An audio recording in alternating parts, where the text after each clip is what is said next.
मैदानावर आज ऊर्जा, आत्मविश्वास आणि एकजूट याचं सुंदर चित्र पाहायला मिळत आहे. नमस्कार मित्रांनो, आपल्या कॉलेजमध्ये मुलं आणि मुली दोघेही समान सहभाग घेत आहेत. प्रत्येक खेळामध्ये मुलींचा आत्मविश्वास आणि मुलांचा जोश पाहण्यासारखा आहे. क्रिकेट असो, कबड्डी असो किंवा इतर कोणताही खेळ, प्रत्येक ठिकाणी सर्वांनी आपल्या उत्कृष्ट कामगिरी दाखवली. विशेष म्हणजे आपल्या आदरणीय शिक्षकांनी देखील विद्यार्थ्यांसोबत सहभाग घेतला. शिक्षक आणि विद्यार्थी यांच्यातील हे सुंदर नातं मैदानावर आणखी मजबूत झालेलं दिसत आहे. आज या स्पर्धेमध्ये सर्वात महत्त्वाची गोष्ट म्हणजे स्पोर्ट्समन स्पिरिट. जिंकणं आणि हरवणं हा खेळाचा भाग आहे.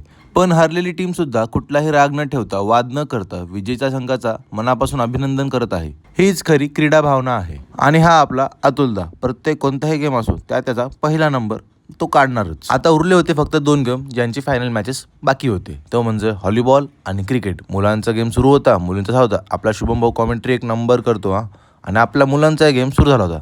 पिंक वर्सेस रेड टीमची फायनलमध्ये मॅच लागलेली होती. पिंक हाऊसने रेड हाऊसला क्रिकेटमध्ये मात दिली बघा. आता बारी होती आपल्या पोरांच्या फायनल गेमची. म्हणजे पोरं कसं एकदम फॉर्ममध्ये आणि एकदम सिस्टमॅटिक पद्धतीने गेम सुरू केला होता आणि पोरांनी जोश एक नंबर दाखवला क्रिकेटमध्ये. कोकणातल्या पोरांचा आवडता गेम म्हणजे क्रिकेटच बघा. उमेश आणि अथर्वचं काहीतरी नवीनच सुरू होतं. शेवट केली बघा शिक्षकांसोबत एक फ्रेंडली मॅच ठेवून. आता थोड्याच वेळात पारितोषिक वितरण समारंभ होणार आहे. विजेत्यांचा गौरव होईल आणि सर्व सहभागींच्या प्रयत्नांचं कौतुक केलं जाईल. चला तर मग जाण्याआधी आपल्याला फॉलो करा, लाईक करा, शेअर करा. अशाच उत्साहाने आणि एकतेने पुढील स्पर्धाही पार पाडूया. खेळ जिंकणं महत्वाचं आहे, पण मन जिंकणं त्याहून अधिक महत्वाचं आहे. आपल्या भावांनी चांगली कामगिरी केली, त्यांचं त्यांना पारितोषिक भेटले, त्यात आपणही सुद्धा आपल्यालाही कुठंतरी काहीतरी भेटलेलं आहे. आणि शेवटी बघा रेड हाऊसनी कप जिंकला आहे. पोरं फुल जोश मध्ये मस्तीमध्ये गाण्यावर नाचत होती. चला मग भेटतो उद्या तुम्हाला. तोपर्यंत बाय. आणि समोर आपल्याला अजून इंटरेस्टिंग व्हिडिओ बघायला भेटतील.